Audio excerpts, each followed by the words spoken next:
Hello friends, Seneca, the great Roman philosopher, taught the world to think of wealth differently. For him, wealth was not a reward or an easy goal. It became a test of character. Think about it. How many times has wealth thrown people off balance or broken their core? It reveals true values, weaknesses, and strengths. In this video, we will explore why wealth is a test of spiritual strength, how to be resilient in the face of temptation, and how to turn financial resources into a means to achieve true life goals. In an age when many people are striving for financial success, it is important to remember, wealth alone does not bring happiness.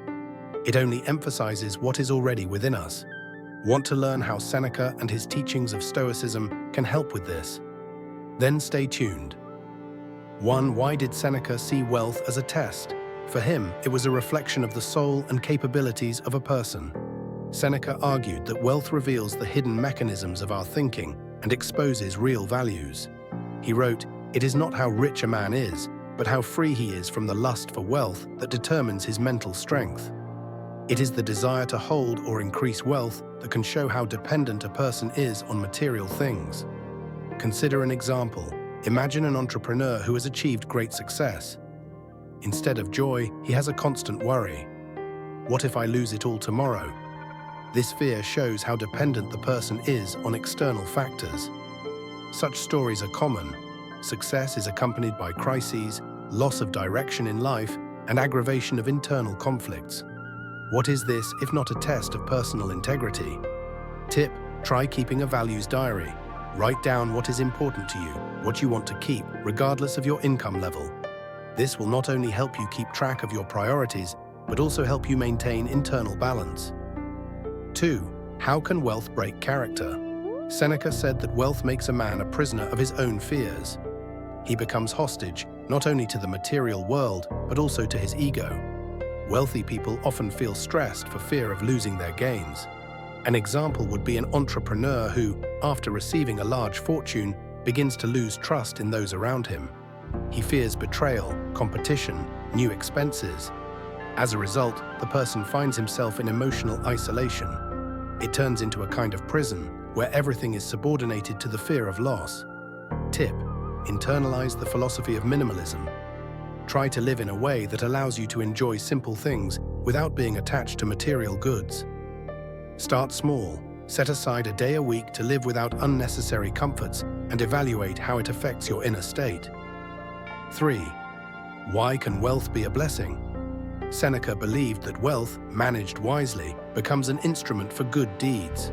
He asserted, wealth belongs to the soul that knows how to share.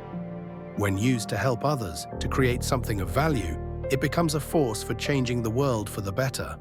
Look at the examples of modern philanthropists. People like Bill Gates or other famous philanthropists invest their money in education, healthcare, technology development. They do this not for recognition, but out of a desire to make a mark on the world.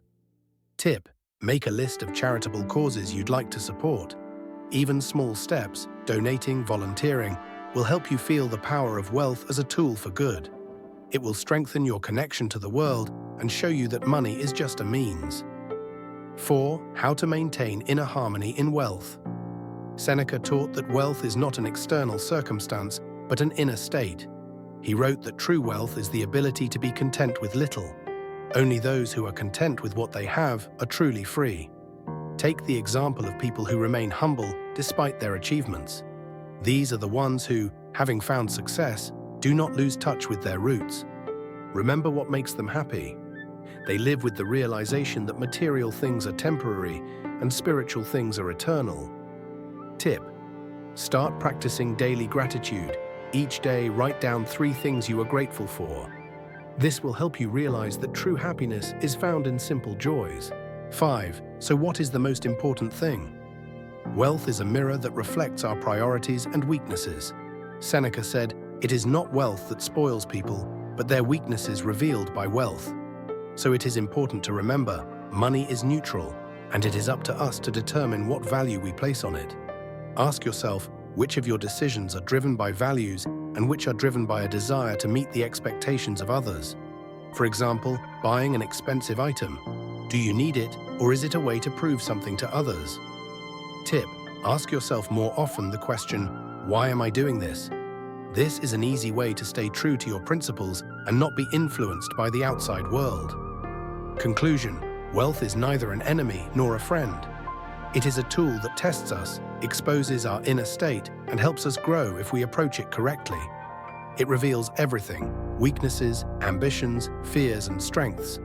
If we treat it with awareness, it will not be a source of anxiety, but a tool for self-improvement. Remember the words of Seneca: wealth tests us, but it is up to us to pass the test with honor. Take care of your values, develop spiritually, and use your resources wisely. See you in new issues.